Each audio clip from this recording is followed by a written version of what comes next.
Good afternoon, everybody. Thank you for joining us today on this very grey February Monday lunchtime.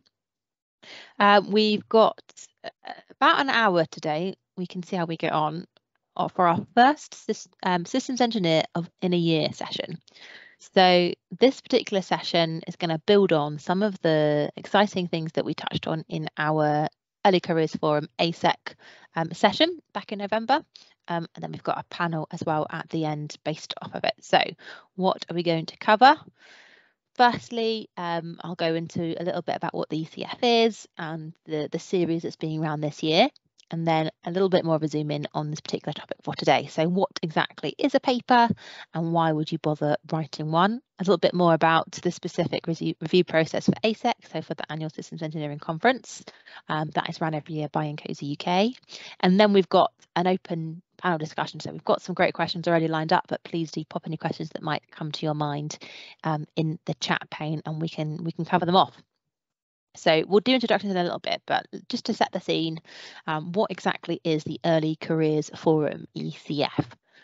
So it's part of INCOSE UK, so the International Systems Engineering UK chapter, and essentially it's a way for early careers members to be more engaged and involved in what goes on in INCOSE UK. So early careers is particularly interesting for those who do systems engineering, because you can come to systems engineering at different points in your career than you might traditionally otherwise do. So you might have been have a long career in mechanical engineering and then actually decide to get into systems engineering a little bit later on. So that's where we're a very diverse and open group as the Early Careers Forum. So there I am, if you can recognise me from that photo. I'm the current Deputy Chair of the Early Careers Forum, and we've recently had Nathan be accepted into the role of ECF Chair. So Amelia used to hold that role. And we've currently got elections open for the Deputy Chair and the Outreach and Comms role too. So if you're interested, then I'll pop the email in the chat on you. That's the way that you can get involved and put out your nomination. So systems engineer in a year.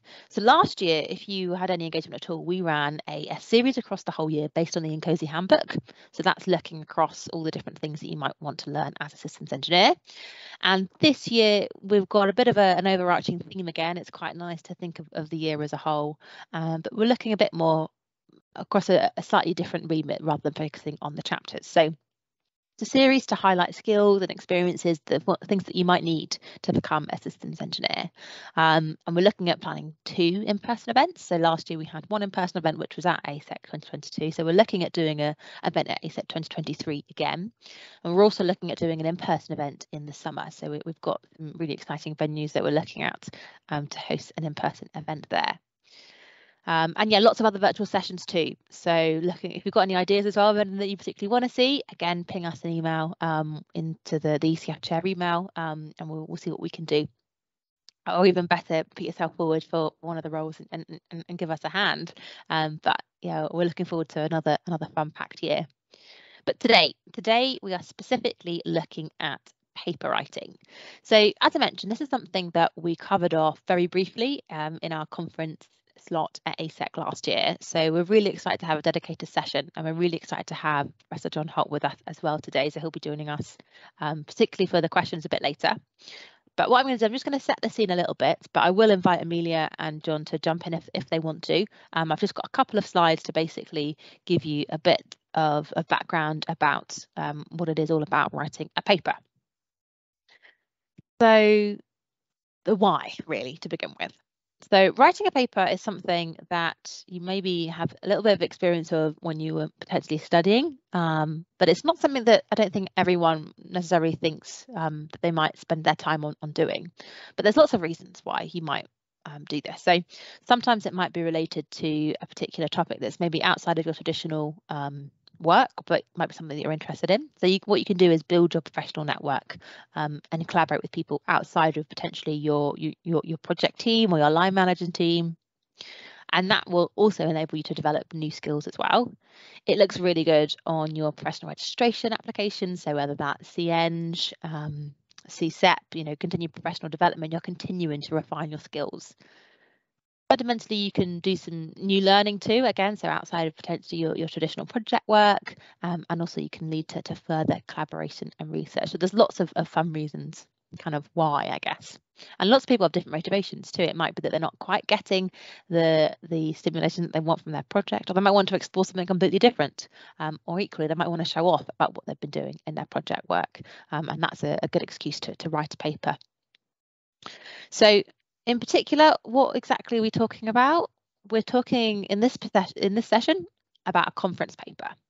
So traditionally, there's lots of different types of papers, and when you're in university, you probably studied academic papers and referenced those, but this is a little bit different.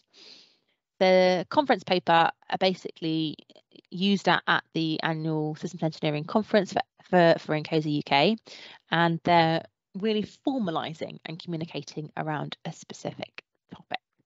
And there's a couple of different types of papers. So I'll get onto that in a minute, but firstly, just to set the scene, you may have some experience writing a thesis, but there is a bit of a difference between writing a thesis and writing a technical paper like the one we're talking about today. So the size and shape of ASEC paper is 6 pages, so much smaller than obviously something you might traditionally write for a thesis, or even an academic paper. They're normally longer than 6 pages. So in this particular scenario, we're talking about contributing to the systems engineering community rather than the potentially the pointy end of an academic area and things moving forward. And the audience is very different. So for your thesis, your paper, someone was paid to read it and to review it and to give you feedback on it, whereas your paper for ASEC, people are reading because they're interested, and that's sometimes why there's only 6 pages long, and really it's a bit of a fundamentally different audience because it's almost a broader audience of the people that are going to be interested in understanding it. Literature reviews is also a very different piece. Obviously, in a thesis, you'd write a big depth of information about setting the context, and there isn't really space for that, really, in a 6-page paper. There might be a little bit of referencing out, a little bit of scene setting, but fundamentally very different to what you traditionally do in a thesis. So I've got 3 examples of types of papers, and really the theme of this bit that I'd like to kind of share with you really is that there's lots of really exciting papers out there that you can read to give you a good grasp of what a paper is about. So there's 3 broad types. I'm going to invite John and Amelia really to give a bit of context on this, if you don't mind, either the ones that you've seen a lot of or not seen a lot of, or that you'd recommend to anyone from the early careers community. Okay, so I was just checking that these headings coincided with my ones in the guidelines. Luckily they do, so I can speak about them in that case. So Funny that, John. Yes, so you'd be surprised. So it's interesting, like you say, the typical target audience for the ASEC is quite different from, let's say, what you might get with an academic paper, or if you're writing something like like you say, a thesis or something like that.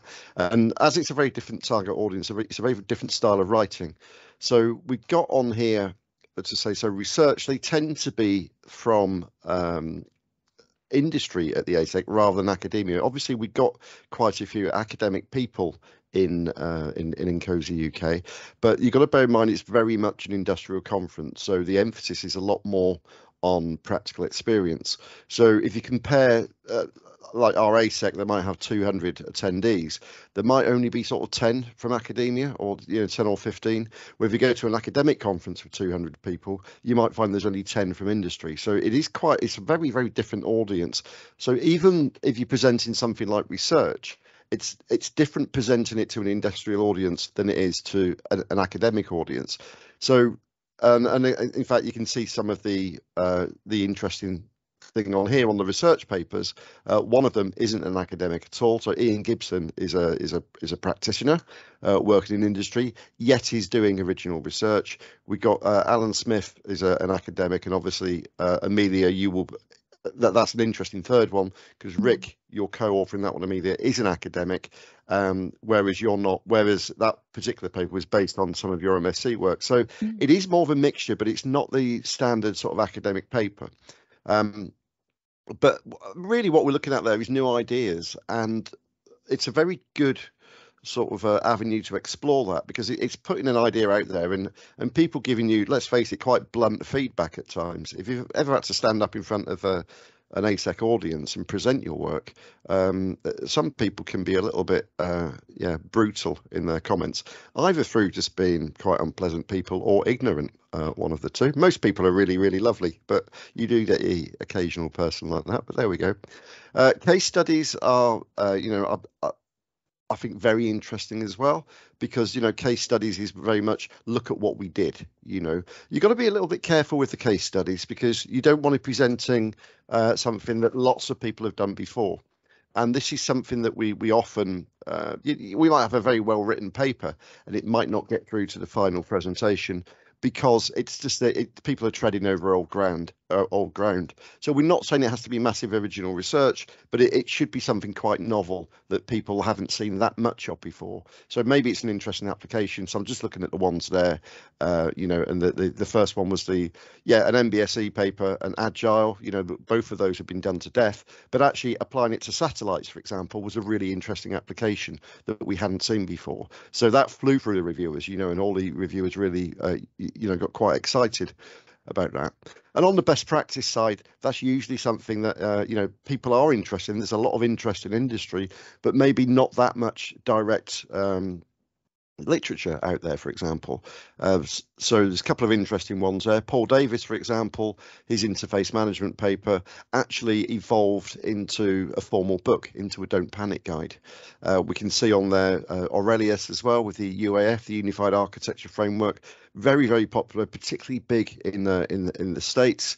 People are starting to apply it here, but again, people want more knowledge on it, and people want to talk to people about it as well. So one of the advantages of writing an ASEC paper, so as Beth was saying, the 6-page paper, is part of the deal is you have to go and present it. And that puts quite a different spin on it, because writing a paper and sending it off and then getting some very polite emails is very different from presenting it to 200 industrialists and then getting, real feedback on it. And it's incredibly rewarding, because people would talk to you over lunch afterwards or in the breaks.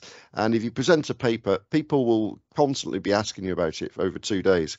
So it's a very good way to, to test the ground on your work and to see how well received it is and how much interest there is. So they're the 3 broad categories of paper that we have, and we like them to fall within those categories. We're not saying that we won't accept anything that isn't, but they're the 3 typical categories. And when people submit papers, we ask them to say which one of those it is as well, because that will give us a handle into some of the reviewers that we might have. So if people are doing research, for example, we might go more down we won't have 3 academic reviewers, but we might go more down the academic path in terms of reviewers. Whereas things like best practice, we'll be looking at well-established people who have been in the field for a few years. So it does give us a handle on how we're going to get the papers reviewed and so on. How do you think they fall? What do you think you get the most of?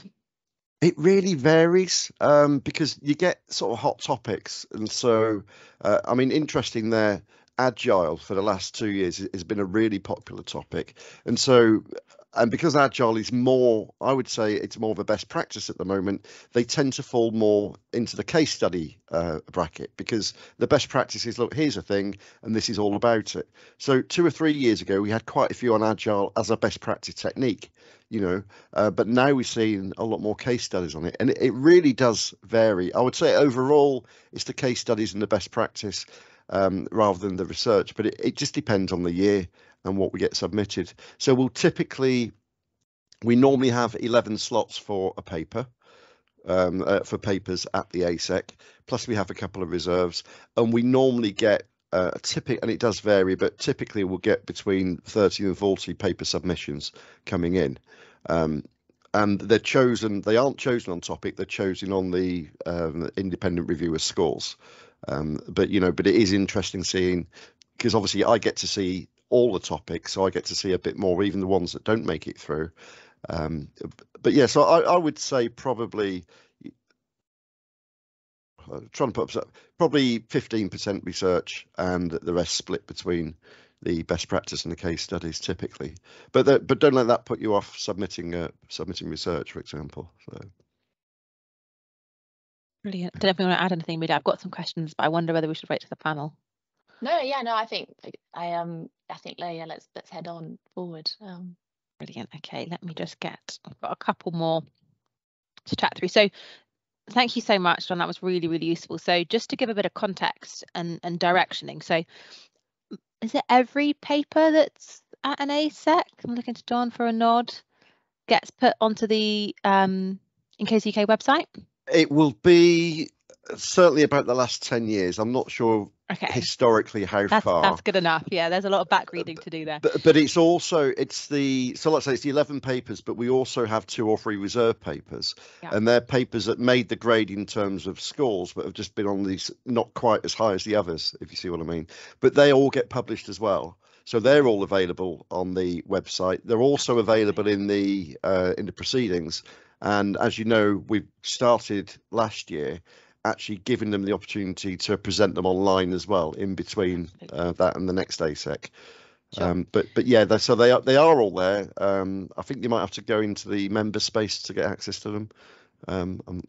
Absolutely. Yeah, I think so. So what does that mean? That means that if you've got a topic that you think you might want to write a paper on, or even if you just want some inspiration, it's a really good way of doing a bit of background research, seeing what got accepted in the past, getting up to speed with the style of writing, how these topics have been approached in these papers that have been successful. Maybe even looking at a couple of names that people have been on there. If there's a topic that you think is relevant, their emails are on there too, and that's publicly available information that they put on there to put out. And also just giving you that opportunity to do research around something that you think, oh, maybe I could do a paper on this. I wonder what people have done previously. So yeah, that's really the number one thing of doing some research and having a look and giving yourself a bit of inspiration about what worked well. So not only can we do that, there's a couple of things that might help when you're thinking, maybe I do want to write a paper, but where on earth, should I begin?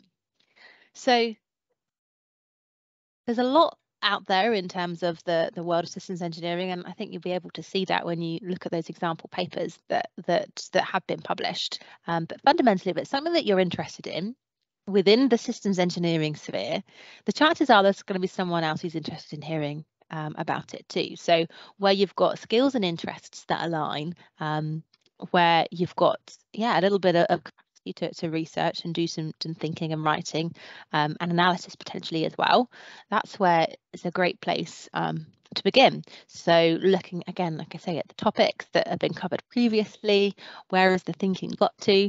And I think it's very easy to think that you might not potentially have the experience as an early careers professional to write a paper, but that's not necessarily the case, because not only have you got your own unique perspective, but also there's lots of other places that you can reach out to for help, for guidance, for inspiration. So that could be the working groups that INCOSE UK have. That could be the interest groups to find people who might have a common interest and skill too. Looking, again, like I say, at the previous papers, at the people who have published them and collaborating. And that can even be inside of the Early Careers Forum community as well. It might be that you have a technical leader within your company who you can reach out to and ask for support to and see what their thoughts are on potentially a paper that you're thinking of writing. And fundamentally thinking about giving it a go. So we'll go through the ASEC review process in a second, but the first stage is submitting an abstract, and that is a couple of 100 words about the paper that you're thinking about submitting and being willing to write. So it's a great opportunity to put something in, your few ideas in, and to give you that extra bit of time to have some conversations and to think about how you might want to develop something into a paper. So I won't spend too long on this next one, because I think it will be good to have a bit of questions. But before we go to specifically ASEC, this is the overview of the main body of the paper. So there is a whole video that John has done that you can read and listen to on this. I think it's on YouTube, isn't it, John? We're going to share the link to it, basically highlighting all of the sections of a traditional ASEC paper. So it doesn't differ too much. There shouldn't be any words maybe on here that you aren't familiar with. But that abstract that you'll see up front is that draft that you send off, which basically indicates that you might be interested in writing a paper. And then you'll find out whether or not that abstract is accepted and whether or not you can get to writing a full paper, so 6 pages long. A traditional introduction, a bit of approach, the actual results of the thing that you're writing about, concluding the work that you've done, and of course references. So a very much slimmed down version of that thesis that you might have written before, or that essay you might have written before, and not a million miles away from something that you might have some experience in writing. So without any further ado, let's look specifically for ASEC, and then we'll go into questions, because I've got some more questions, but let's get the main content kind of over and done with. I don't know whether you want to go through this, John, because you're the expert, and give us a bit of context about what specifically happens for ASEC. Right, okay then. So in terms of the review process, so as you say, and all this is publicly available as well. The first step is people submit the abstract. Now the abstract is really, it's looked at by me, right? And I'm going to stress where I get involved in this as well, because it needs to be made clear. The abstract is looked at by me. The main purpose of the abstract is to make sure it is a valid topic, because we don't get it so much anymore, but in the past we've had people basically trying to advertise products and things in there. So it's just a really high level sweep. So there's not any real technical review on it. It's just saying, look, is this a valid topic? And is it? But it gives me an opportunity then to do 2 things. One is it gives me an idea of approximately how many papers are we going to be submitted, and also it gives me a heads up on allocating reviewers, because as part of the abstract we ask you to submit not just the what type of paper is it, so is it a best practice, is it a case study, is it research, but also we ask people to identify 3 areas of interest that they think covers the paper. So for example, you might say it's an MBSE paper, it's also got a bit of agile in it, and it's got a bit of rail in it, for example. So that gives me a very good idea of the kind of reviewers I'm going to be looking for. So because what I don't want to do is have 40 papers submitted as 6 pages and I've got no idea what the content is, and then having to rush to get reviewers. So by looking at the abstract and getting a good idea of what the topic of the paper is and the level, it gives me an opportunity then to allocate reviewers ahead of time, and it makes the whole review process a lot smoother. Now, also, some people, particularly, I would guess the sort of early careers people, are sometimes put off submitting papers because they don't feel they're established enough, or maybe they feel they're too young, or it can be intimidating. So the review process in terms of the reviewers is what we refer to as double blind, and that means that the reviewers don't know who you are, but also you don't know who the reviewers are. So it actually doesn't matter. You won't be marked down for example, being a recent graduate, or maybe only having come to systems engineering in the last couple of years, because the reviewers don't know who you are. You need to be a little bit careful, for example, because if you submitted a paper, let's say, and you said, oh, I've been working here for so many years, and as a graduate, then that gives the game away a little bit. So when you send papers in, they are anonymized, okay, but then there's only a certain amount of effort I can put into doing that. So if you put in clues there, and especially if you're talking about a specific project, it is possible for some people to kind of guess or figure out who you are. Having said that, when we look for reviewers, they're all a minimum of CEng. They all are established experts in the area. You will only be allocated reviewers that when they tell me what they're interested in, are interested in your topics as well. So if you submit a paper on agile, you're not going to get any people without any experience of Agile looking at that. So that's very important. But also, every year we get at least 1 or 2 reviewers that say, I actually know who this person is, I don't think I'm right to do this review, in which case we can then drop them out and get somebody else in. So you have to bear in mind that the reviewers are all systems engineering professionals anyway, and as systems engineering professionals we do assume a level of, you know, if they do know who it is, they'll let me know, or if they do think there's a conflict of interest, for example. So if they say this paper is clearly from a rival company, you know, and we're working on rival projects, I don't feel I'm in a position to do it. So although the papers are anonymized, there's only so far we can go with doing that. So, you know, we can remove the names and the affiliations, obviously, but we can't go through every single paper and, you know, redact every single reference to the application, for example. So sort of feel rest assured that the reviewers will understand the area. Okay, they will have expertise in that area, and that you are anonymous, so they can't judge you down based on who you are, or, you know, how old or young you are, for example. So that's the first important thing about the review process, is the way that the reviewers work. In terms of what the reviewers look for, there is a set of guidelines for the reviewers that are sent out to them, and they say these are the criteria that you're judging the paper on. That set of guidelines is available to everybody. Okay, this is important because it means if you understand the reviewer's criteria, what we're asking them to look for, that will give you a heads up into how to write your paper, for example. Sorry, my cat's just joined us. Say hello. It'll give you a heads up onto how to write the paper. And so this is important. So every aspect of the process is open to everybody to have a look at in terms of the definition of the process. Obviously, you can't look at the reviews or the reviewers' names or whatever. But obviously, if you understand the criteria that I'm saying to the reviewers, this is how you select a paper and this is how you score them, that's going to help you write it. Okay, because each year we do get some people that, you know, didn't understand what the reviewing criteria was. An obvious one is the paper length. Okay, so the paper length is 6 pages, and we say it's kind of approximate. So if you go 6 pages and then if it's another half page of your biography once the paper's been accepted, that's fine. If you submit a paper that's 35 pages long, I put in the reviewer's things. If it's too long, you don't even have to read it. Okay, if you submit a paper that's way too long, the reviewers aren't going to even look at it. So it doesn't matter how brilliant that paper is or how earth-shattering, it's not the right paper for an ASEC. And some people don't quite understand things like that. But the criteria is all spelled out there. So look at the criteria that the reviewers have and stick to it. It's very broad. It's very high level. So I'll read you out a couple of interest points from it. Are the goals of the paper clear and concise? Do you understand exactly what the authors are setting out to do? There we go. Is the subject matter relevant to systems engineering?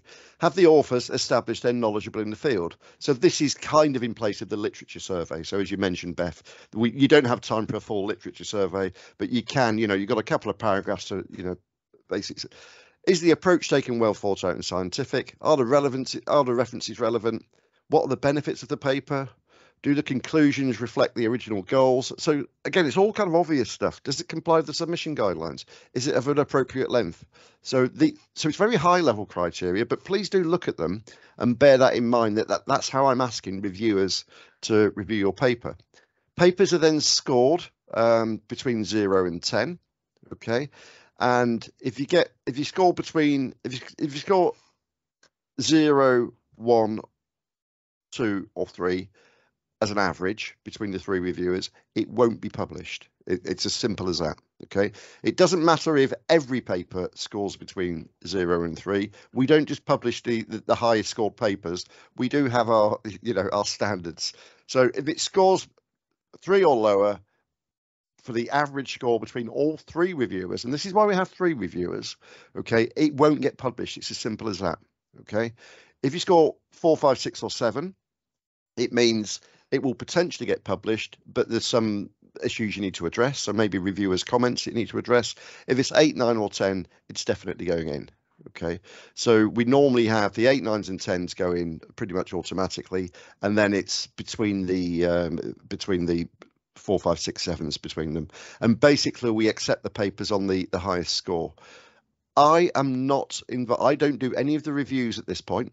I don't do the selection. The selection is done by the review committee, and it's based purely on the scores. So there's no, oh, I prefer this subject than this one. The papers are accepted based on the scores. If there's a difference in the reviewers' scores of more than 3, so for example, if 2 people score 8 and one person scores a 3, that's too much of a difference. At that point, I do get involved to see which is the sort of anomalous one, if you like. It doesn't happen that often, but we do get, for example, if you get a 9 score and a 9, a 6 and a 3 score, there's clearly some very big differences of opinion. And what we will do there, I'll get involved and either make a judgment call, or if it's if it's not easy to tell, I'll get other reviewers in as well. And it's not often I have to do that, but I'll get other reviewers in. So the reason there's 3 reviewers is so that you do get a good broad idea that yes, this is a good paper, or no, it isn't. Because if the average is below 3, there's something wrong with it, either the content or, more typically, to be honest, it's the way it's been written and the way it's been presented. It's not easy to present something as 6 pages. Okay, that's not a lot of space. So in fact, I'll ask both Beth and Amelia, you're both experienced in this. It's challenging, isn't it, the 6 pages thing? Oh, definitely. I mean, I had, so as you said, like my paper was based on my thesis, which was 120 pages long, and trying to slim it down from 120 to 6 was really, really tricky. But actually, yeah, that the guidance that you get in terms of what the papers are being looked at on, and understanding your audience, really helped to slim it down. And then on top of that, the feedback I got was really helpful, because I was doing this concept of, machine learning and all the jargon and all the words that come into it. It was really helpful to actually just have someone sort of point out, like, I don't know what this means, or can you explain this bit further? And it meant I could just adjust it as required, really. Yeah, and absolutely. So just to give everyone an idea of timescales for ASEC. So call for abstracts comes out, and then they are due in to you by late March. John? Yeah. So it's and then a couple of weeks after that, you will then say yes or no to those abstracts. Yep. That's normally quite quick. Yeah, that's normally within a week we get that. And then the papers themselves are due back Mayish time, early summer. Sort of beginning of May usually. Beginning of May. Yeah. So there's a couple of months there where your abstract's been accepted and you're writing the paper, and then they're going to review, and then you'll get some feedback, whether it's accepted or not. That's the case, isn't it, John? You'll get some feedback. And like Amelia said, that was useful for her to reflect on some jargon. And if you didn't get accepted, you've got some feedback anyway, which is great. So the first year I submitted a paper, it wasn't accepted, but actually the second year I took on some feedback and it changed quite a lot. And the second year it was. So it's not, that feedback's always useful. And then the actual ASEC, if it is accepted, is in November. And I think a couple, about 6 or 8 weeks before then, any final amendments need to be kind of done. So it's kind of between Feb and March to kind of September, October, isn't it, John, that we're talking the timelines for ASEC? And obviously that's specifically for ASEC. And the papers as well, one of the reasons why it's 6 pages is because they go into the proceedings as well. And so it allows us to, predict the length of those and so on.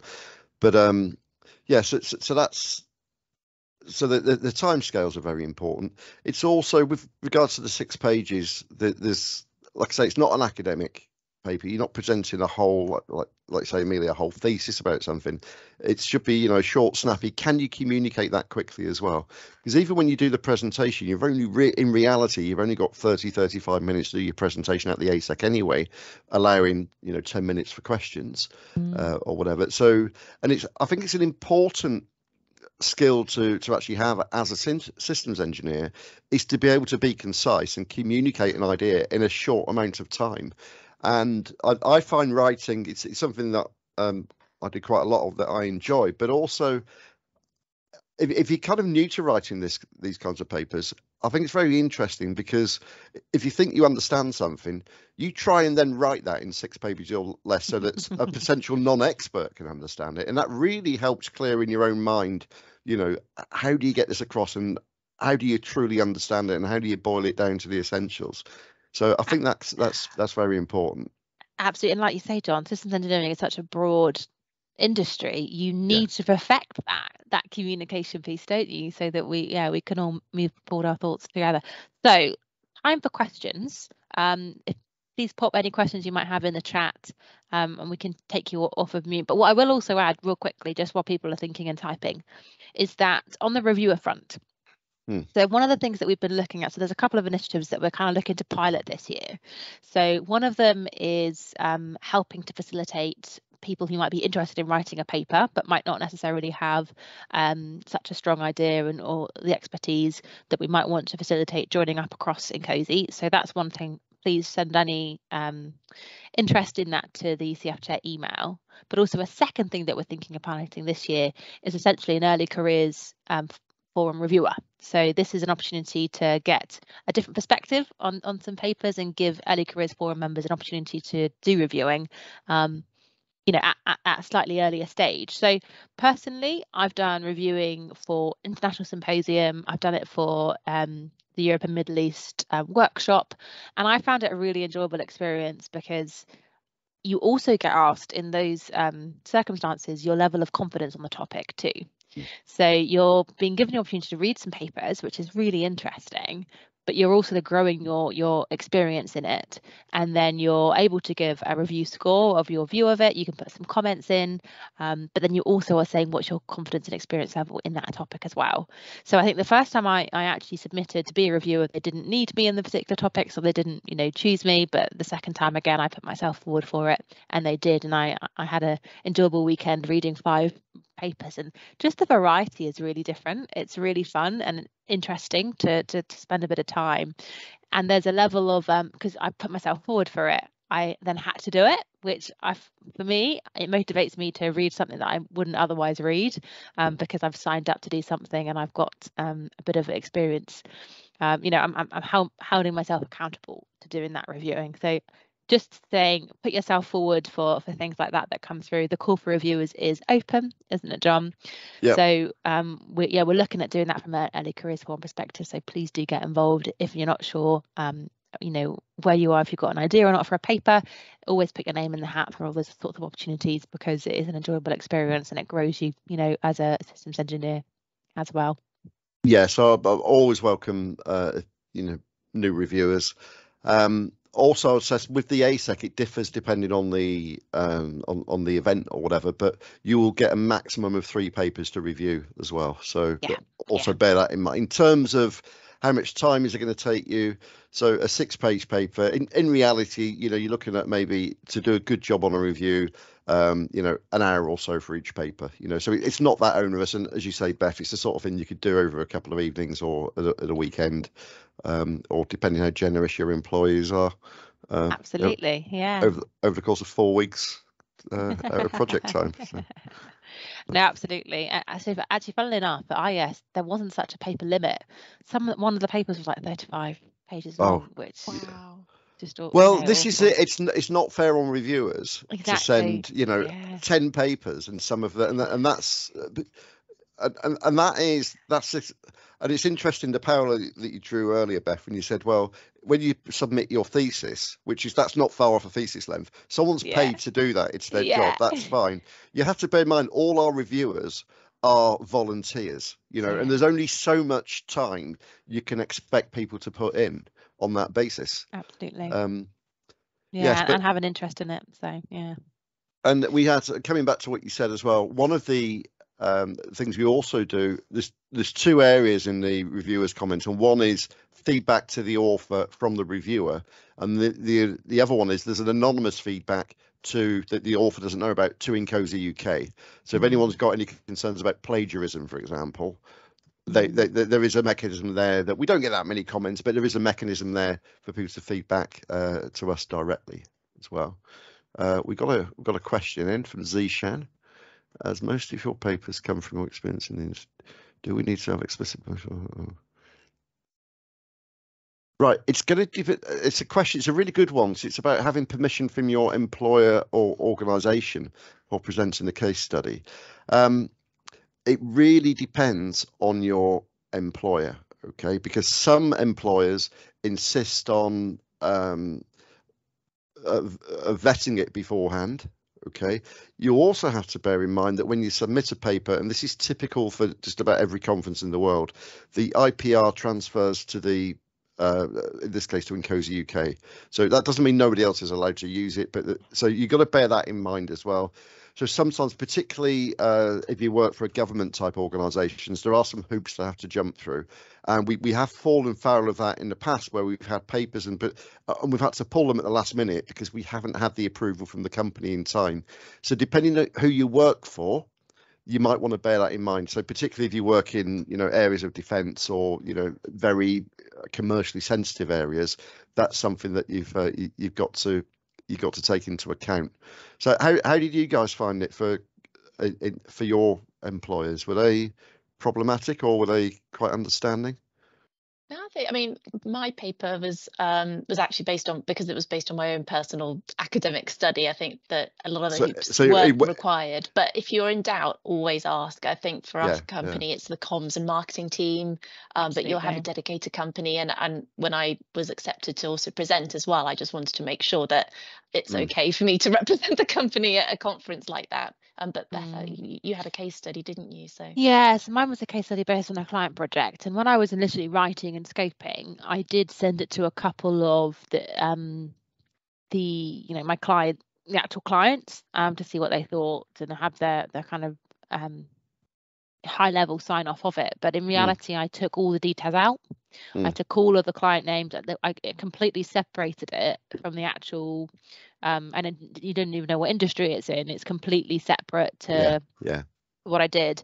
But then equally, like you say, Amelia, I then had to make sure that the comms and marketing and there was kind of a bit of technical authority sign off as well, internal to the business. So it's going to completely differ on the business. Some companies might want to protect their IP for that process that they're doing. So there's always conversations that you've got to have. So when you're thinking about writing a paper, or even if you're, in that development phase, do double check, do ask, and make sure that your company's happy, because also you are representing, you can choose to have your name not associated with the company, but otherwise it will be there next to it. So you've got to make sure that they're happy as well. And often they're really happy for you to do it, and they'll advertise it, and it's great advertising for them as well.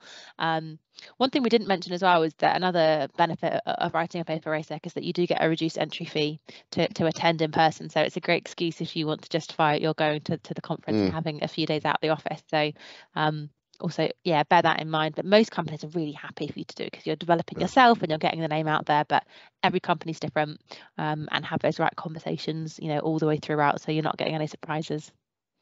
And also, nothing says secret government organisation like having a name with no company affiliation next to it on the attendance list. So, maybe that's something they need to bear in mind as well. And we all know who you are. So, what's the point of that then? What's the difference? Yeah, no, absolutely. So I've got a question for Amelia, if that's okay. I'm just going to go back to these ones. Oh, that one. So how did you find when you're thinking about writing a paper? I know yours was specifically on a thesis. Yeah. When you look at these three, which kind of ones appealed to you most? Which do you think that'd be more difficult to write? Kind of, as you were coming and thinking about writing a paper. Yeah, well, so I think for mine, I did sort of have research probably as the most close fit to what I was doing, partly because when I was doing my thesis, I was to find the literature around machine learning applications in this field was very, very limited. And so I think as a way of trying to sort of signpost that was trying to highlight that this is sort of new area to look into. Research sort of made sense, and I certainly, as it's such a new field, didn't really feel like I could start commenting on the best practice of it as a first go. But I think it doesn't necessarily sort of dramatically change how you structure the paper, as we saw in the slide later on. Like, you still have to have the same key elements in it, regardless of which topic you think it fits under. But yeah, no, it was a really great experience. And yeah, the practice of trying to take something at 120 pages that only my lecturers and reviewers and assessors would have seen, it was really great to try and share some of those thoughts out in a bigger audience. And as John said as well, at the conference itself, I was lucky enough to present, and the number of questions I got during the presentation, and then for the rest of the conference around have I thought about these applications for it, and some of the sort of thoughts and ideas were really useful, and certainly a really great experience. Brilliant. Like I say, it's quite unique. You said, John, that about 15% are research papers, so it's interesting to have that, because I guess some of the early careers members, they might be thinking back to their potentially, what they studied and what they learnt, and thinking maybe there's a unique perspective that they can bring based off of that experience and what they've been seeing, kind of as being a systems engineer, an early career systems engineer. Definitely. There's a huge amount of change, isn't there, that we're looking at needing to happen within the industry, and I think it's only through getting new pools of ideas that it's going to happen. And it's in terms of, like I say, what subjects do we want paper? Well, we don't, and this is kind of how we test the water, is we just say, well, where is the interest at the moment? And it gives us as INCOSE UK an interesting insight into which topics are popular, or which ones people are interested in, or whatever, just looking at the demographic of the papers. And so every year we get people coming up saying, why weren't the papers in this subject, in this area? Well, the simple answer is because nobody submitted them. Yeah. And so we don't go out and explicitly approach particular people and say, write a paper in this area. We give broad topics and guidelines, but basically if the interest is there and people are working in it, we'll get papers in that area. So that's an interesting way to look at things as well, is it gives you a good sort of dipping the toe in the water to say, what are the hot topics at the moment, which areas are people interested in. So, and like I say, we can only publish on what people submit, so don't feel any constraint. If you're not sure if it's a valid area or not, stick it in an abstract, and see what the response you get is. So yeah, so I'll just say, if you have any questions, pop them in the chat. We've got about 10 more minutes left if we want to use it. But on that, so just to give everyone a big understanding, the abstract is a couple of 100 words. That's all it is, and it's sent in, submitted, but the call hasn't opened just yet, has it? It's going out, I believe it's this week. It's going out in e-preview this week. Okay. So it like you say, it's normally by the end of February. So I'm not sure the exact date, but I think e-preview is either due out the end of this week or the beginning of next week, and that's when the formal call will be in there. And that's got description of the review process and what we're looking for and that kind of stuff in it. But yeah, the abstract is really, here's the idea, give us some categories that you think it falls into, and then that will give me a good idea of the kind of reviewers that we need to be allocating. And as I say, if you fancy being a reviewer, because that will also give you an insight into the process as well, in the way that everything works. It's a nice way to get involved from that level as well. Brilliant. So I don't think we've got any more questions. If you want to, pop a hand up if you would like to kind of say it verbally. I think we must have covered every base. I'm trying to think of anything else that we could. I guess I've got a question for you, John. When did you start writing papers for conferences? When? Yeah. Oh gosh. Last millennium, Amelia. So, quite possibly before you were born. So I think I wrote my first conference paper in about sorry, I nearly swore then. A long time ago. It was I forgot, 1991 or 1992, something like that. It was round about the time my son was born. He's 31 now. Oh God, now you've depressed the hell out of me, Amelia. Oh, thanks so much for that.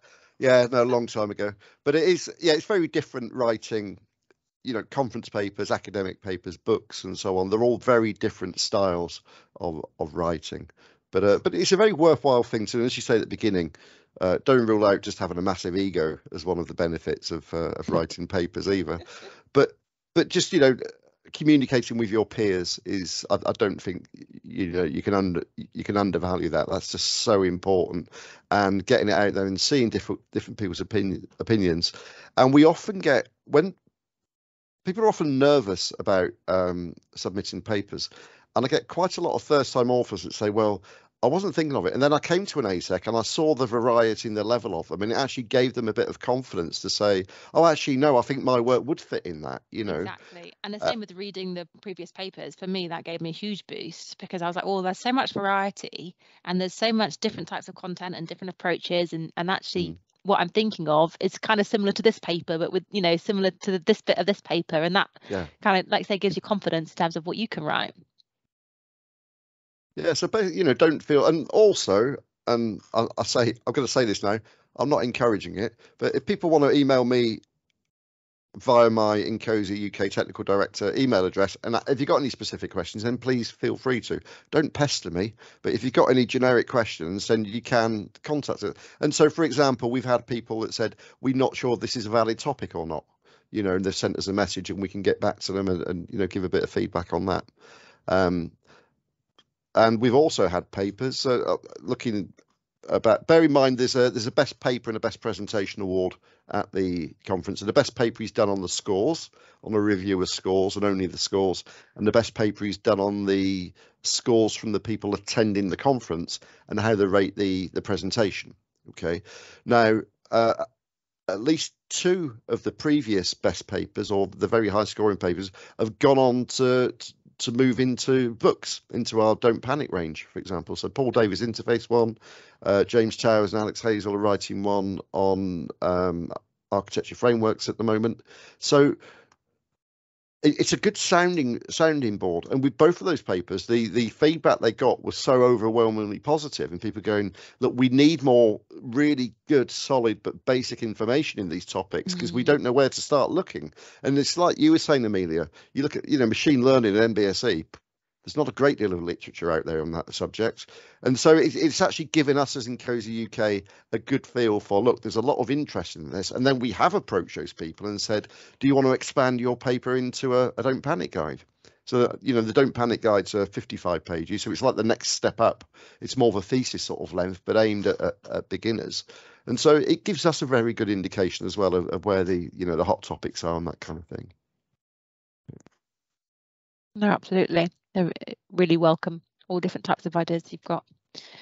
Brilliant. Well, I think if no one's got any more questions, I think we will leave it there and give ourselves a couple of minutes back. So thank you so much for coming and listening. Okay, we've recorded this session, and if you have any interest in terms of being a reviewer, or you've got questions around being potentially connected up with someone who also wants to write a paper, do pop an email into the ECF chair email account, and then we can direct you to John, and we can direct you wherever we think is most appropriate. So please do reach out and utilize us, and yeah, we can help get you where you need to be and get things moving forward, and hopefully support, you know, even more people getting involved and stuck into ASEC paper writing.